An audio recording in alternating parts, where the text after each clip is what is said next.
तो hello everyone, आज के इस लेक्चर में हम लोग डिस्कस करने वाले हैं वही अपना कारवा जो हमारा चलता आ रहा था उसको बस आगे बढ़ाने, है ना। जो एप्लीकेशंस ऑफ ट्रिग्नोमेट्री है उसके कुछ क्वेश्चंस को और ज़्यादा अच्छे से डिस्कस करना और कुछ अच्छे क्वेश्चंस को लगाना।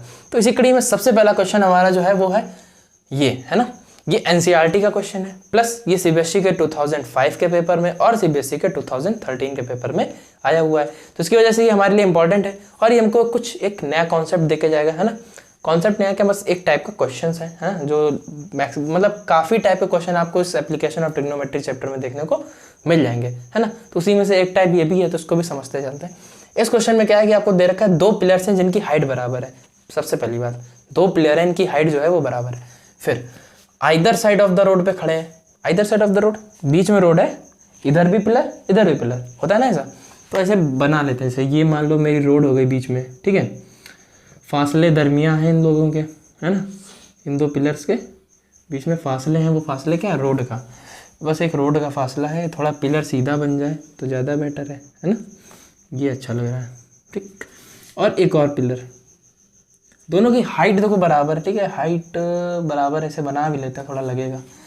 तो हाइट बराबर है और हाइट गिवन भी नहीं है, तो फिर इसको भी h मान लेते हैं और इसको भी h। अब ऑब्वियस सी बात हो जाएगी। बीच में क्या है, ये बीच में रोड है, ठीक है। ये रोड है, ये पिलर है दोनों तरफ, ठीक। रोड जो है वो 100 मीटर वाइड है, यानी कि वो 100 मीटर चौड़ी है, यानी कि यहाँ से यहाँ तक की डिस्टेंस कितनी हो गई, 100 मीटर हो गई। ये एक बात हो गई। ये रोड है ना। अब इसको इरेज कर देते हैं, कोई मतलब नहीं है, बात समझ गया। अब रोड है। फिर the angle of elevation of the top of the pillars, है ना। जो पिलर्स हैं उनके टॉप का एलिवेशन जो आ रहा है, एंगल ऑफ एलिवेशन जो आ रहा है, कहाँ से, एक पॉइंट है रोड पर कोई एक पॉइंट ले लो और वहां से एक का एलिवेशन 30 डिग्री और एक का 60 डिग्री। सोचने वाली बात यह है, पिलर्स जो है सेम हाइट के हैं, बट एक का एलिवेशन 30 डिग्री आएगा और एक का 60 डिग्री आएगा। इसका मतलब ये है कि ये वाला जो पॉइंट है ना, वो इन दोनों के बिल्कुल बीचों बीच नहीं है। अगर देखो बीचों बीच होता है, जैसे यहाँ पे सेंटर पे पॉइंट होता, तो इसका जितना एंगल ऑफ एलिवेशन इसके लिए बनता उतना ही एंगल ऑफ एलिवेशन इसके लिए बनता, ऑब्वियस सी बात है। बट बन नहीं रहा है। इसका मतलब क्या है, एक से ये पास में होगा। देखो अगर हम किसी चीज़ के बिल्कुल पास पहुँच जाएँ और पास से उसकी ऊंचाई को देखें तो एंगल हमको ज़्यादा ऊंचा करना पड़ेगा। अगर वही चीज़ हम दूर से देख रहे हो तो हमको दिखाई दे जाती है। जैसे आप कुतुब मीनार के बिल्कुल चिपक के खड़े हो जाए ना, बिल्कुल पास में, और आप सोचें कि हम उसका टॉप देख लें, तो आपको कुछ ज़्यादा अमाउंट में बेंड होना पड़ेगा, है ना। बट वही चीज़ आप उससे काफ़ी दूर जाके, है ना, आप 600-700 मीटर दूर हो खड़े होकर देखो, तो आप ऐसे ही देखोगे तो आपको पूरा दिखाई दे जाएगा। तो इसका मतलब ये है कि ऑब्वियस सी बात है, पॉइंट कहीं पर लाई कर रहा होगा, है ना। अब अगर हमने इसको नियरर टू दिस बना दिया है तो फिर ये वाला एंगल 60 डिग्री हो जाएगा ना, क्योंकि ये देखो ऊंचा है, अपने आप समझ में आ रहा है। और जिससे ये फार्दर है, जिससे ये दूर है, वो एंगल अपने आप क्या हो जाएगा, 30 डिग्री हो जाएगा। तो ये वाला एंगल आपका 30 डिग्री हो गया। तो ये आप कोई भी दो मान लो, है ना, कोई दोनों बराबर के हैं तो कोई फर्क पड़ने वाला है नहीं। तो ये सब इतनी सी बात थी जो हमको दी थी, है ना, इतनी वैल्यूज हमको गिवन थी। अब क्या, find the position of the point between the pillars. तो भाई इस पॉइंट की पोजीशन बताओ कि ये दोनों पिलर से कितनी कितनी दूरी पर है, और दूसरी बात आप ये बताओ कि ये जो हाइट है इसकी ना, वो हाइट कितनी आएगी। तो ये बातें हमको बतानी है। तो क्या कर लेते हैं, इस पिलर को अगर आप ए बी नाम देते हैं तो ऐसे ही कुछ नाम इसको भी दे देते हैं, सी डी टाइप। और ये हमारा पॉइंट हमने मान लिया है पी। चलो ठीक है। अब क्या है कि ये पूरी डिस्टेंस आपकी 100 है, ठीक है, पूरी डिस्टेंस 100 है। तो हम ये मान लेते हैं कि पी से लेके सी तक की डिस्टेंस आपकी एक्स है। तो अगर ये डिस्टेंस एक्स है तो इसके अकॉर्डिंग आप इस ट्रायंगल को कंसिडर करो। तो क्या लिखेंगे, in triangle P C D. इस ट्रायंगल को अगर आप घूर के देखो तो आपको दिखाई देगा कि tan 60 डिग्री जो है ये tan है, तो परपेंडिकुलर ही हुआ, बेस ही हुआ, तो किसके बराबर है, ये h/x के बराबर है, ठीक है। tan 60 की वैल्यू क्या होती है, √3 = h/x, यानी कि h की वैल्यू जो है वो √3 टाइम्स ऑफ x आ जाएगी। इतनी बात आ गई। फिर देखते हैं यहाँ से यहाँ तक की डिस्टेंस क्या है। तो देखो अगर हमने इसको x लेट कर लिया है, पूरा 100 है, तो इतना पार्ट क्या हो जाएगा, 100 - x हो जाएगा, ठीक है। इतना पार्ट 100 - x हो जाएगा और ये हाइट फिर से h है। तो फिर आते हैं इस क्वेश्चन पे।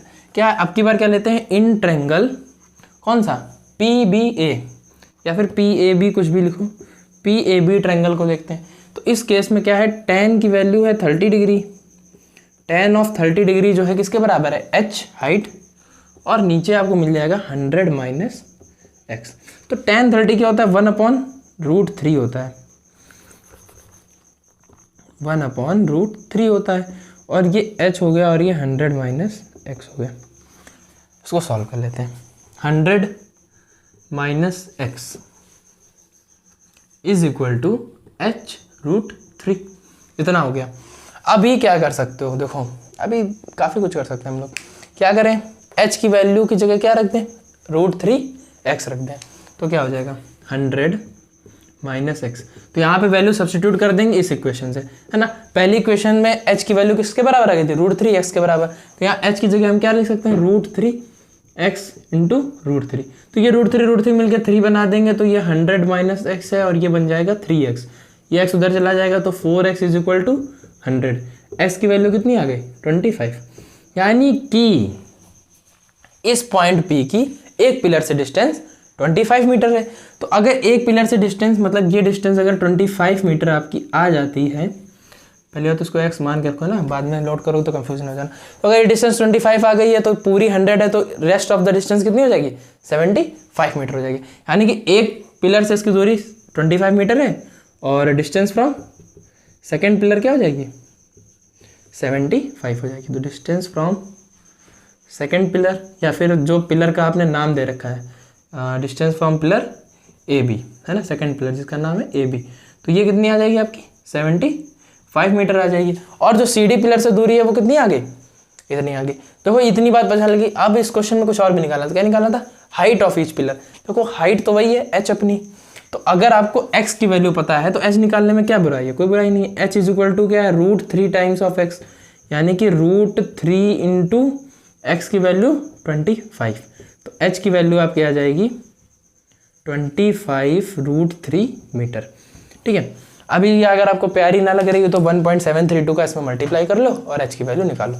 तो ये क्वेश्चन सा बिल्कुल आसान सा, बिल्कुल अच्छा सा, है ना। बस फिगर बनाना है और इक्वेशंस अप्लाई करनी है। तो ये क्वेश्चन भी आपका कंप्लीट हुआ। आगे बात करते हैं अगले क्वेश्चन की।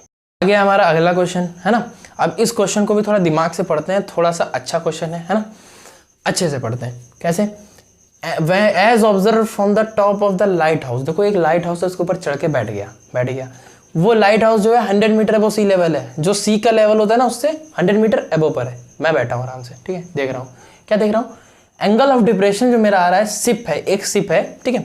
ऐसे हम ऐसे टावर पे खड़े हैं, बढ़िया है ना, लाइट हाउस पे ऐसे खड़े हैं, सामने सिप आ रही है। वो किसके, सेलिंग टुवर्ड्स में, टुवर्ड्स कहाँ पर है, टुवर्ड्स इट, यानी कि व्हाइट हाउस की तरफ। तो ऐसे आते हुए दिख रही है हमको। तो हमारा जो एंगल ऑफ डिप्रेशन है वो चेंज होता है 30 डिग्री से 45 डिग्री। ऑब्वियस सी बात है, पहले सिप दूर थी तो हम ऐसे देख रहे थे, जब सिप मेरे पास आती गई तो हम ऐसे देखते गए, ऐसे देखते गए। तो ये एंगल ऑफ डिप्रेशन क्या हो रहा है, धीरे धीरे ऐसे। तो एंगल ऑफ डिप्रेशन जैसे नीचे होता है, यानी कि एंगल ऑफ डिप्रेशन क्या हो रहा है, इंक्रीज कर रहा है ना। तो एंगल ऑफ डिप्रेशन पहले 30 डिग्री था, बाद में 45 डिग्री हो गया। कॉमन सी बात है। Distance travel by the ship during the period of observation. जब तक मैंने देखा, जब तक वो 30 डिग्री से लेकर 45 डिग्री तक आ गया, तब तक मैंने देखा। और इतनी देर में कितनी डिस्टेंस उसने जो कवर कर ली है, वो डिस्टेंस आपको बतानी है। तो देखो इस पूरे डेटा को हम लोग किसमें फॉर्म करेंगे, एक फिगर के फॉर्म में। तो ये रहा मेरा व्हाइट हाउस, है ना। तुम कुछ भी बता दो, हम उसको डंडियाँ ही बना देंगे, उसकी डंडी से ही बनाएंगे, है ना। तो ये मेरा व्हाइट हाउस है। इस व्हाइट हाउस पे चढ़ के बैठे हैं, एंगल ऑफ डिप्रेशन की बात हो रही है, तो इसके लिए भी हॉरिजॉन्टल को हम लोग ड्रॉ कर लेते हैं, तो हम लोग को समझ में आएगा। ठीक है, ये है मेरी सी। ऑब्वियस सी बात है, सिप जमीन में तो चलेगी नहीं, है ना। और ये सी लेवल से, है ना, कितना ऊपर है, 100 मीटर। तो इसकी लेंथ दे रखी है 100 मीटर। ये है हमारा व्हाइट हाउस, जिसका कुछ नाम है AB। बढ़िया सा व्हाइट हाउस है, इसके ऊपर हम चढ़े बैठे थे, देख रहे थे। यहाँ पर एक शिप थी अच्छी सी, ठीक है, ये शिप थी, पॉइंट ऑब्जेक्ट की तरह मानो, है ना, ज़्यादा डरावनी फिगर बना नहीं पाएंगे हम। तो इस शिप को जब मैंने पहले देखा, तब इसका एंगल ऑफ डिप्रेशन कितना आ रहा था, 30 डिग्री। यानी कि जब ये यहाँ पर थी ना, ऐसे करके, तो मैं यहाँ से देख रहा, तो मेरा एंगल ऑफ डिप्रेशन यानी कि ये कितना आ रहा था, 30 डिग्री का आ रहा था। फिर ये मेरी तरफ आ रही थी, तो धीरे धीरे ये कहाँ पहुँच गई, ऐसे आते आते यहाँ पहुँच गई। ठीक है, जब मैंने थोड़ी देर बाद, जब थोड़ी देर तक देखा, तो तब ये आ रही थी मेरी तरफ, तो ये यहाँ पहुँच गई थी। यहाँ पहुँच गई तो मेरे थोड़ी सी नज़रें और ज़्यादा झुकानी पड़ी, यानी कि 45 डिग्री का एंगल मेरा बन गया इसके बाद। तो ये इस पॉइंट तक पहुँच गई थी। ठीक है, तो ये है जब मैंने शुरू किया था देखना तब ये 30 डिग्री एंगल आ रहा था और ये बोट यहाँ पर थी। फिर ये व्हाइट हाउस है ना, इसके ऊपर चढ़े बैठे हैं, तो यहाँ से जब ये यहाँ तक पहुँच गए है ना, तब एंगल ऑफ एलिवेशन कितना, एंगल ऑफ डिप्रेशन कितना हो गया, 45 डिग्री हो गया। तो आपको बताना है distance travel by the ship during the period of observation. तो जब तक मैंने देखा तब तक इस शिप ने कितनी डिस्टेंस ट्रेवल करी, यहाँ पे शिप थी और यहाँ से यहाँ तक पहुँच गई, यानी कि ये डिस्टेंस कवर की। तो इस डिस्टेंस को हम कुछ डी मान लेते हैं। यहाँ तक समझ में आई बात, बिल्कुल क्लियर। एंगल ऑफ डिप्रेशन दिया, एंगल ऑफ डिप्रेशन का हम यूज़ ही नहीं कर पाते हैं अच्छे से, है ना दोस्तों। यार दिमाग में अच्छी टेंशन कौन ले, है ना, एक और नई टेंशन कहाँ से। तो क्या करते हैं, देखते हैं ये हॉरिजॉन्टल है, ये हॉरिजॉन्टल है, दोनों पैरेलल है, ये जेड बन रहा है, जेड बन रहा है, देखो ये।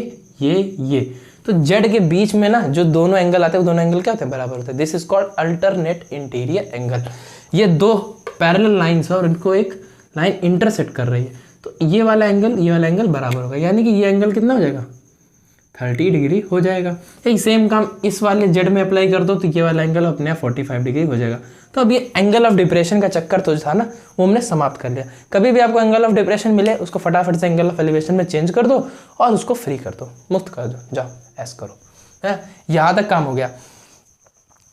पता करना है ये डी, ठीक है, कोई बात नहीं है। सोचते हैं क्या, ये सोचते हैं कि ये 100 मीटर है, इस ट्रायंगल की मदद से ये पता है, एंगल पता है, ये वैल्यू निकाल सकते हैं, ये वैल्यू आ जाएगी, ये वैल्यू आ जाएगी और ये वैल्यू इन दोनों का सम करके इस टोटल बड़े वाले ट्रायंगल के लिए अप्लाई कर देंगे। तो कॉमन सी बात है, हम लोग शुरू करते हैं पहले कुछ, तो इसको कुछ नाम दो। पहले क्या करा, मान लो कि आपकी शिप थी वो एम पोजीशन पे प्रेजेंट थी और एन पोजीशन पे बाद में पहुंच गई। ये मेरी शिप है, चलती फिरती बढ़िया से हमारी तरफ आ रही थी, ठीक। तो हमने इस पर मैथ लगा दी, इन ट्रायंगल BAN, ओ ये क्या शब्द आ गया, बैन। आजकल बहुत कुछ बैन हो रहा है ना, फटाफट से चीनी ब्रेक कर दो, बैन कर दो, जितनी भी ऐप्स हैं चाइना की सारी बैन कर दो। BN को देखो फटाफट से फिर, है ना, इससे पहले कुछ और बैन हो। tan 45 डिग्री की वैल्यू किसके बराबर आएगी, परपेंडिकुलर अपॉन बेस के बराबर आएगी। परपेंडिकुलर कितना है 100, बेस कितना है B से लेके N, इसको ऐसे ही लिख लेते हैं BN, कुछ माना वाना थे नहीं, तो 1 = 100 अपॉन BN, यानी कि B से लेके N की वैल्यू 100 वाला मीटर आती है, 100 मीटर आती है। तो यहाँ से लेके यहाँ तक की डिस्टेंस कितनी हो गई, 100 मीटर हो गई। ये मैंने पहले ट्रायंगल पे क्वेश्चन अप्लाई कर दी तो ऐसा कुछ आ गया। अब अपना दूसरा ट्रायंगल अप्लाई करते हैं। तो दूसरा ट्रायंगल क्या है, प्यारा सा ट्रायंगल है, इन ट्रायंगल MBA। अरे वाह, बढ़िया बढ़िया नाम बनना है ना, MBA करते हैं हम लोग। ओह, MBA में क्या है, MBA में ये पूरा आएगा। तो आपका एंगल कितना है 30 डिग्री, तो tan ऑफ 30 डिग्री लिखेंगे। परपेंडिकुलर कितना है 100, परपेंडिकुलर 100 लिखेंगे। बेस कितना है, बेस यहाँ से लेके यहाँ तक इतना D है, इतना 100 है, दोनों को जोड़ दो, कंप्लीट बेस आ जाएगा। तो बेस क्या आ जाएगा, D + 100, ठीक है। tan 30 की वैल्यू 1/√3 पुट कर दो, है ना, इसको यहीं आगे लगाते हैं, 1/√3, 100 अपॉन D + 100, ठीक है। तो इसको इधर ले आते हैं, D + 100 = 100√3, यानी कि D = 100√3 माइनस का 100। अब क्या करो, 100 को कॉमन ले लो, अंदर बचेगा √3 - 1। √3 की वैल्यू होती है 1.732, क्या होती है 1.732, फिर से सॉल्व करते हैं। तो D = 100, 1.732 माइनस का 1, क्या आ जाएगा 100 × 0.732। तो 100 का मल्टीप्लाई कर देंगे तो ये आ जाएगा 73.2 मीटर। देखो ये आपकी D की वैल्यू आ गई, कितनी आसानी से आया। क्या निकालना था, D निकालना था। टारगेट बना लेते हैं पहले कि हमको क्या निकालना है, फिर सारी वैल्यूज़ को, फालतू की वैल्यू कैलकुलेट नहीं करते हैं, सीधा उसी पे फोकस रखते हैं और उसको निकाल लेते हैं। तो ये क्वेश्चन देखो CBSE 2004 में आया था, है ना। तो हम लोग CBSE क्वेश्चंस कर रहे हैं तो थोड़ा सा अंदर से कॉन्फिडेंस निकल के आना चाहिए कि हाँ हम CBSE के क्वेश्चन लगा ले रहे हैं, तो इसका मतलब हम एग्जाम में भी अच्छा परफॉर्म कर पाएंगे। तो ये लगभग आप टेंशन ना लीजिए, हम आपको सारे के सारे जितने भी टाइप्स के क्वेश्चंस आपको देखने को मिल सकते हैं इस चैप्टर से, वो आपको करा देंगे, है ना। इसके बाद आप कॉन्फिडेंस के साथ कह सकते हैं नहीं ऐसे कॉन्फिडेंस नहीं आएगा, पहले इससे जितने मैंने बताया ना उससे कम से कम 3 गुने 4 गुने 5 गुने क्वेश्चन आप खुद से प्रैक्टिस करो, इसके बाद अंदर से कॉन्फिडेंस आएगा कि नहीं अब हम एग्जाम को क्रैक कर पाएंगे। तो इस क्वेश्चन को करो फटाफट से नोट, या फिर 2 सेकंड की मेहनत करके इसका लो स्क्रीनशॉट, ठीक है। आगे बात करते हैं अगले क्वेश्चन की, है आपका अगली मुसीबत को निपटाने के लिए। देखो ये मुसीबत जो है ना वो थोड़ी सी ट्रिकी कह सकते हैं यार, थोड़ा सा मतलब अच्छा क्वेश्चन है ना, मज़ा आएगा इस क्वेश्चन को लगाने में। तो मज़ा क्या है, ये सीबीएसई 2008 में भी आया है तो 2014 में भी आया, यानी कि सीबीएसई को भी मज़ा देना बड़ा पसंद है ना, बढ़िया क्वेश्चन देता है। तो एंगल ऑफ एलिवेशन एक जेट प्लेन का from a point A on the ground. भाई अभी हम लोग नाव की बात कर चुके हैं, यानी कि बोट की बात कर चुके हैं, है ना, ग्राउंड वाली चीज़ों की बात कर चुके हैं, तो फिर एरोप्लेन को कैसे छोड़ देते। तो एरोप्लेन भी हमारा रोल में आ गया। अब क्या है कि एक जेट प्लेन आकाश में उड़ रहा है, उसका ग्राउंड से एलिवेशन जो है वो 60 डिग्री आता है। मतलब मैं ग्राउंड पे था, बढ़िया ऐसे ग्राउंड में गया था खेलने, है ना, क्या देखता हूँ कि ऊपर एक जेट प्लेन है जो भड़ाके से उड़ता चला जा रहा है एकदम। हम यहाँ खड़े थे कोई भी एक पॉइंट ए पर, तो एक ए पॉइंट ले लेते हैं, जैसे ये पॉइंट पे खड़े थे, ठीक है। यहाँ से हमने देखा, क्या देखा कि इसका जो एंगल ऑफ एलिवेशन आ रहा है ऐसे करके, वो कितना आ रहा है 60 डिग्री आ रहा है, ऐसा मैंने देखा। फिर क्या करते हैं, 30 सेकंड तक वो उड़ा, ठीक है। 30 सेकंड उड़ने के बाद जो एंगल ऑफ एलिवेशन 60 डिग्री था वो 30 डिग्री हो गया। अब देखो बच्चों की दिक्कत पता क्या है, हम लोग यहाँ पे क्वेश्चन का फिगर बनाने में बहुत प्रॉब्लम कर देते हैं ना। अब हम इस साइड से देख रहे हैं तो एंगल 60 डिग्री था, तो खुद से सोचो यार ये एंगल कम कैसे हो सकता है, ये एंगल ऐसे जाने पे तो कम होगा नहीं, यानी कि वो दूसरा पॉइंट यहाँ कहीं तो आएगा नहीं। ये प्लेन ऐसे उड़ रहा है तो ऐसे या तो इस साइड को जा रहा होगा या तो इस साइड को जा रहा होगा। अब ये आइडिया कैसे लगाओ कि ये प्लेन किस साइड को जाएगा, तो देखो एंगल यहाँ से 60 डिग्री है, ठीक है, यहाँ से 60 डिग्री है तो एंगल 30 डिग्री हो रहा है, यानी कि यहाँ से छोटा हो रहा है, तो यहाँ छोटा हो रहा है मतलब एंगल यहाँ से जाएगा, तो एंगल यहाँ से जाएगा कहीं, तो प्लेन कहाँ पे पहुँचना चाहिए, यहाँ कहीं पे पहुँचना चाहिए। बात समझ रहे हो। तो आपका एंगल ऑफ 30 सेकंड बाद प्लेन मान लो यहाँ पे पहुँच जाता है इस पॉइंट पे, इस पॉइंट से लेके जो प्लेन है वो कहाँ पहुँच जाता है, इस पॉइंट पे पहुँच जाता है, ठीक है। और आपका एंगल ऑफ एलिवेशन उसी सेम ए पॉइंट से कितना हो जाता है 30 डिग्री का हो जाता है। ये ग्राउंड पे एक एंगल है ना, यहाँ रहे ऐसे मान लो ग्राउंड पे हम खड़े थे, बढ़िया से हमने देखा प्लेन 60 डिग्री दिख रहा था, प्लेन थोड़ा सा और आगे चला गया तो प्लेन 30 डिग्री एंगल से भी दिखाई देने लगा। बढ़िया बात। और समझो क्या चीज़ हो सकती है, 30 हो गया 60 हो गया, 30 सेकंड की फ्लाइट, उसने यहाँ से यहाँ तक पहुँचने में कितना टाइम लगाया, 30 सेकंड का टाइम लगाया, टाइम पता चल गया। और क्या दिया, flying at a constant height of 3600√3 metre. जो जेट प्लेन है वो अपनी हाइट को नहीं बदल रहा है, मतलब वो प्लेन ऐसे नहीं उड़ रहा है, वो प्लेन ऐसे उड़ रहा है बिल्कुल सीधा। तो यानी कि यहाँ से अगर यहाँ तक की हाइट लोगे और या तो ऐसे करके वर्टिकल हाइट लोगे, हर बार 3600√3 मीटर ही आएगी, दोनों केसेस में 3600√3 मीटर आएगी, यानी कि वो कांस्टेंट हाइट पे भड़ाके से उड़ता हुआ चला जा रहा है। जब हमने पहले ऑब्जर्व किया था तो वो यहाँ पे था, 30 सेकंड बाद वो यहाँ पहुँच गया, तो पहले एंगल हमको 60 डिग्री दिख रहा था, बाद में एंगल हमको 30 डिग्री दिखने लगा। ये बात क्लियर हो गई। Find the speed of the jet plane. ओ भाई ये क्या पूछ दिया, हाइट एंड डिस्टेंस की बात कर रहे थे और इन्होंने हमसे स्पीड पूछ दी। अब प्लेन की स्पीड हम कैसे बताएं, प्लेन की स्पीड कैसे बता सकते हैं यार, हमको कुछ नहीं पता, हमको सिर्फ इतना पता है कि जब प्लेन m से n तक ट्रेवल किया तो उसको 30 सेकंड लगा। यानी कि देखो स्पीड निकालने का फॉर्मूला होता है डिस्टेंस अपॉन टाइम। तो यानी कि कुछ एक जर्नी निकाल लो प्लेन की, कि प्लेन यहाँ से यहाँ तक गया और उसकी डिस्टेंस निकाल लो, ठीक है, उसकी क्या निकाल लो, डिस्टेंस निकाल लो, और टाइम हमको गिवन है तो डिस्टेंस का टाइम से कर देंगे डिवाइड, तो हमारी स्पीड आ जाएगी। तो क्या कर सकते हैं हम लोग, तो ये वाली डिस्टेंस जो है इसको अगर निकाल लें और यहाँ तक के लिए हमको टाइम भी पता है, तो हम क्या कर सकते हैं, उसका डिवाइड करके आप स्पीड को कैलकुलेट कर सकते हैं। तो हम लोग क्या करेंगे कि इस डिस्टेंस को निकालने की कोशिश करेंगे। अब इस डिस्टेंस को निकालने के लिए यूज़ क्या कर सकते हैं, देखो ये 30 डिग्री एंगल दे रखा है, ये ट्रायंगल बन रहा है, इसका इस्तेमाल कर सकते हैं, और एक ये ट्रायंगल बन रहा है, इसका इस्तेमाल कर सकते हैं।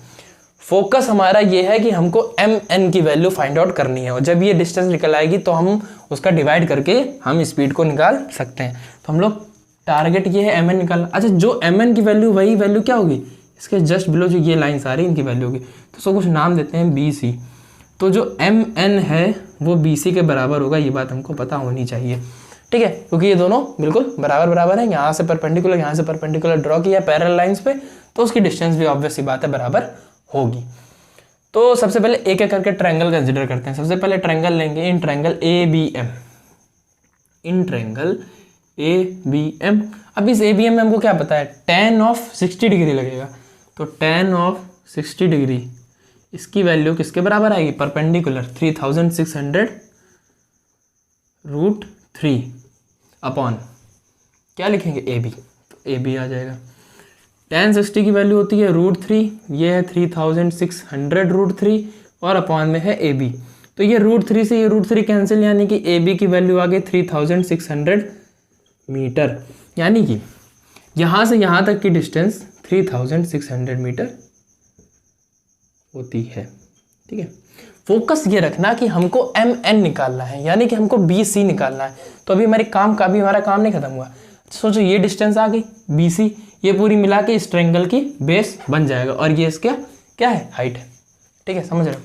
तो अब क्या करें, in triangle A C N, in triangle A C N. अच्छा ए सी एन ट्रायंगल में क्या हो रहा है, tan 30 डिग्री बन रहा है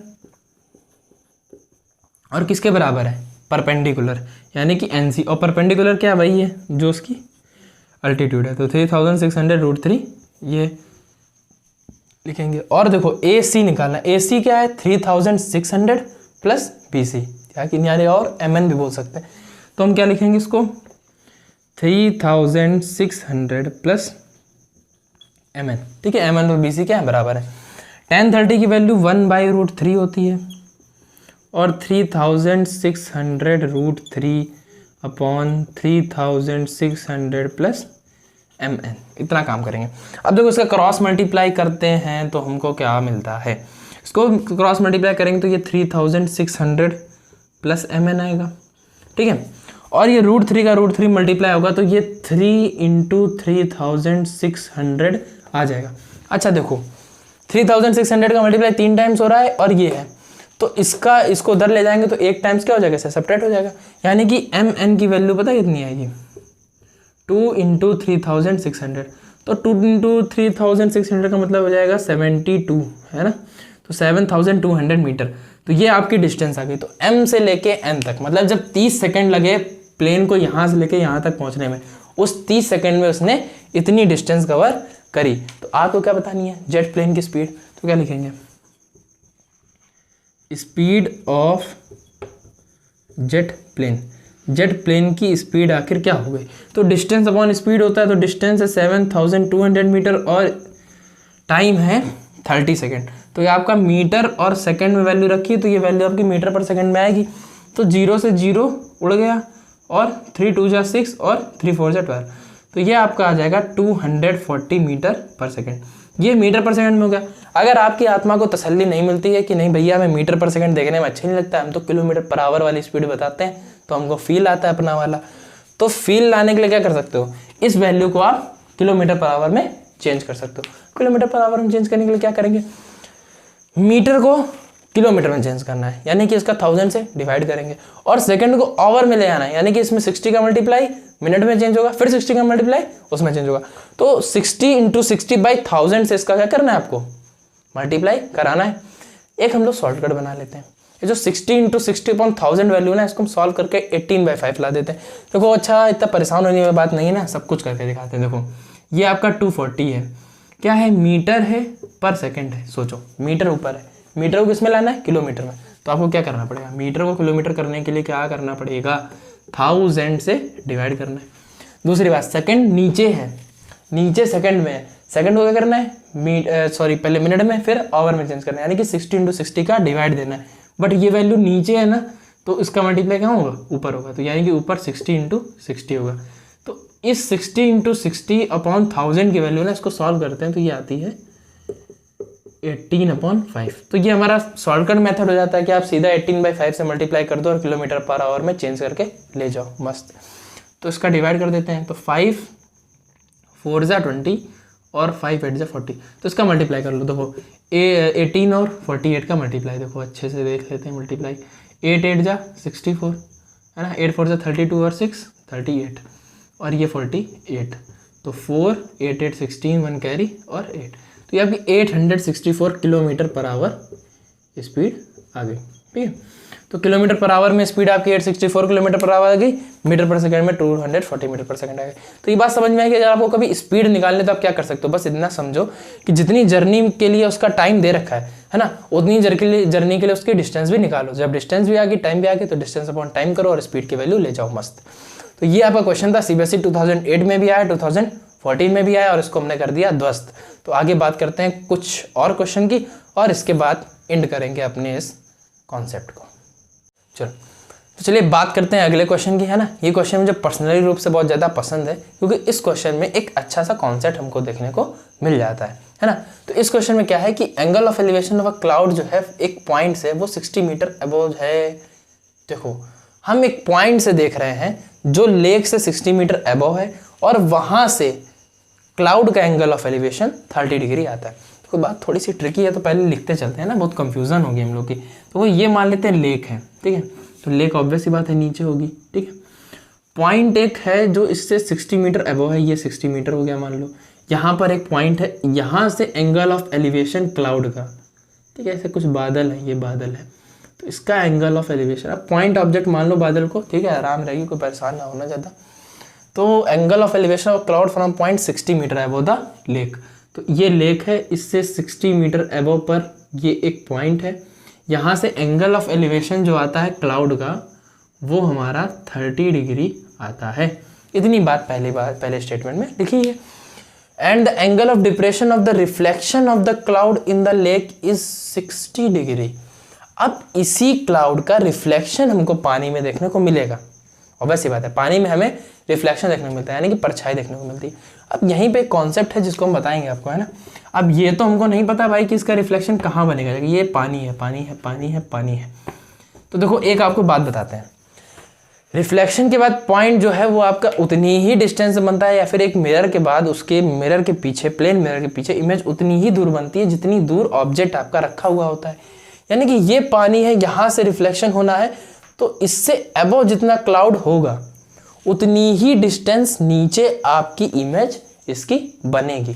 तो ये क्लाउड यहाँ से लेके जो भी डिस्टेंस है, हम लोग एक काम करते हैं, इस हाइट को हम h लेट करते हैं, ठीक है। इस हाइट को आप क्या लेट कर रहे हैं, h लेट करें, ठीक है। हमको निकालना क्या है, find the height of the cloud, cloud की हाइट निकालनी है, यानी हम टोटल हाइट निकालनी। तो हम क्या करते हैं, इस पूरे को h ही मान लेते हैं। यहाँ से यहाँ तक को हमने क्या मान लिया, h मान लिया, ठीक है। हमने ये मान लिया कि लेक से क्लाउड की जो दूरी है वो h है। तो ऑब्वियस सी बात है, जो इसकी रिफ्लेक्शन यहाँ पे जाके बनेगा, यहाँ पे जाके कहीं ऐसे करके क्लाउड बनेगा, तो ये भी यहाँ से h डिस्टेंस पे बनेगा।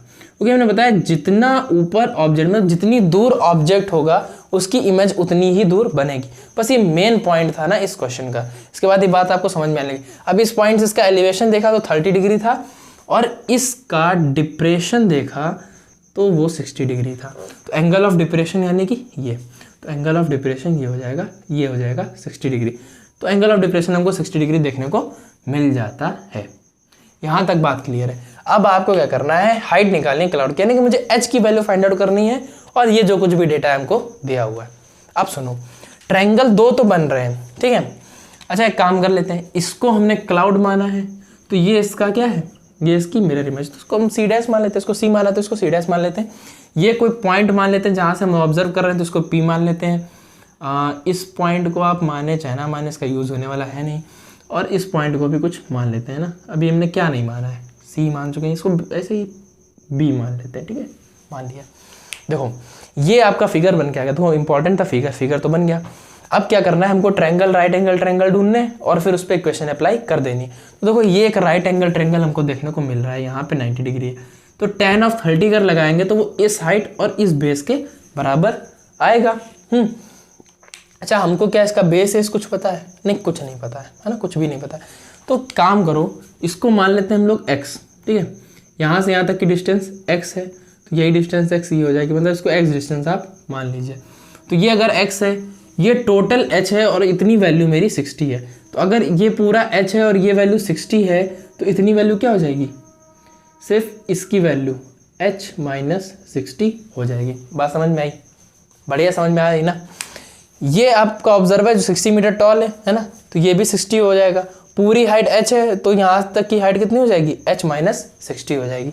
तो आप देख सकते हैं इन ट्रायंगल, कौन सा triangle, PBC, in triangle PBC जो tan है 30 डिग्री का, tan ऑफ 30 डिग्री, वो h माइनस 60 अपॉन x के बराबर है। tan 30 की वैल्यू 1/√3 होती है, तो ये h माइनस 60 अपॉन x के बराबर हो जाएगी और x की value √3 in the bracket h minus 60 के बराबर हो जाएगी। अच्छा कुछ इक्वेशन आ रही है, इसको इक्वेशन 1 मान के हम लोग छोड़ देते हैं, आगे बात करते हैं। देखो अगला ट्रायंगल जो देखने को मिलेगा वो PBC डैश मिलेगा, ठीक है। अब इस PBC डैश को देखते हैं, इन ट्रायंगल PBC डैश, इस ट्रायंगल को ध्यान से देखो। इस ट्रायंगल में जो हमने एंगल लिया है वो ये है, तो इस एंगल के करस्पॉन्डिंग परपेंडिकुलर हमारा ये हो जाएगा और बेस हमारा ये हो जाएगा। इतनी बात समझ में आई। तो अगर इसमें tan 60 की वैल्यू लगाएंगे तो tan 60 के लिए परपेंडिकुलर C डैश से लेके B होगा, यानी कि BC डैश, और बेस कितना होगा, P से लेके B। अच्छा tan 60 की वैल्यू √3 होती है, B से C डैश, देखो यहाँ तक की वैल्यू 60 है, यहाँ से लेके यहाँ तक की वैल्यू 60, क्योंकि ये 60 है तो ये भी 60 है, और यहाँ से लेके यहाँ तक की वैल्यू h है। तो हम पूरे BC डैश की वैल्यू क्या मान सकते हैं, h plus 60 degree, sorry 60 degree नहीं, सॉरी मीटर में, तो ये h प्लस 60 हो गई, और ये डिस्टेंस क्या है, x, ठीक। तो इसको थोड़ा सा और सॉल्व करो तो आ जाएगा x is equal to h plus 60/√3। देखो दो वैल्यूज हमने x के टर्म्स में निकालनी, एक ये x is equal to √3 h minus 60 और एक ये कि x is equal to h plus 60/√3। तो ये दोनों x की वैल्यू है, यानी इन दोनों को हम क्या कर सकते हैं, इक्वेट कर सकते हैं। क्या लिखेंगे, using equation first and second. First और सेकेंड इक्वेशन का हम लोग एक साथ करते हैं इस्तेमाल। तो ये दोनों अगर वैल्यूज इक्वल हैं तो दोनों आपस में भी इक्वल होंगी, यानी कि h प्लस 60/√3 जो है वो √3 in the bracket h minus 60 के बराबर हो जाएगा। तो ये √3 को उधर भेजेंगे तो ये 3 बन जाएगा, तो ये आपका आ जाएगा h plus 60 is equal to 3। अब ये 3 बन जाएगा, 3 के अंदर मल्टीप्लाई कर लेते हैं, 3h माइनस 180। अच्छा इसको इधर सॉल्व कर लेते हैं, ये 3h इधर h ले आएंगे तो ये 2h बचेगा, 2h is equal to 180 plus 60 यानी कि 240। h की वैल्यू कितनी आ गई, 120। देखो अगर हम लोग बात कर रहे थे कितनी मीटर में, तो ये वैल्यू आ जाएगी 120 मीटर। तो यानी कि जो हाइट है क्लाउड की लेक से वो कितनी आएगी, 120 मीटर आ जाएगी। तो इस क्वेश्चन में कोई प्रॉब्लम थी, कोई प्रॉब्लम नहीं थी, बस आपको थोड़ा सा समझना था। और इसमें जो मेन चीज़ वो ये थी कि आपको ये जो लेक का पॉइंट दिया, ये जैसे ये लेक है यहाँ शुरू हो रही, तो इसके अबव जितना भी ऑब्जेक्ट प्रेजेंट होगा वो उसकी इमेज जो होगी वो उतनी ही बिलो जाके बनेगी। बस ये एक अकेलौता कॉन्सेप्ट था जो इस क्वेश्चन को करने में आपकी हेल्प करेगा, और इसके बाद बाकी आपको पूरा डेटा पढ़ना है और इस क्वेश्चन को लगाना है। तो यहीं पे हम लोग जो ये अपना ट्रिग्नोमेट्री का पार्ट है ना, एप्लीकेशंस ऑफ ट्रिग्नोमेट्री, इसको यहीं पे खत्म करते हैं, क्योंकि हम लोगों ने लगभग हर एक क्वेश्चन को कवर कर लिया है, जैसा क्वेश्चन आपको आपके एग्जाम में देखने को मिल जाएगा। फिर इसके बाद आप अपनी प्रैक्टिस कीजिए, और इसके बाद भी अगर आपको कोई डाउट है या आपको कोई क्वेश्चन फंस रहा है तो आप उसको कमेंट सेक्शन में मेंशन कर सकते हैं, या मुझको पर्सनली DM कर सकते हैं मेरे इंस्टाग्राम अकाउंट पे, लिंक आपको आपके डिस्क्रिप्शन में मिल जाएगी, ठीक है। तो आप अच्छे से पढ़िए एंड बढ़िया से कोशिश करिए और एग्ज़ाम को क्रैक करिए, फोड़ के आइए बढ़िया, ठीक है। तो मैं लेता हूँ विदा, है ना। Have a nice day and best of luck.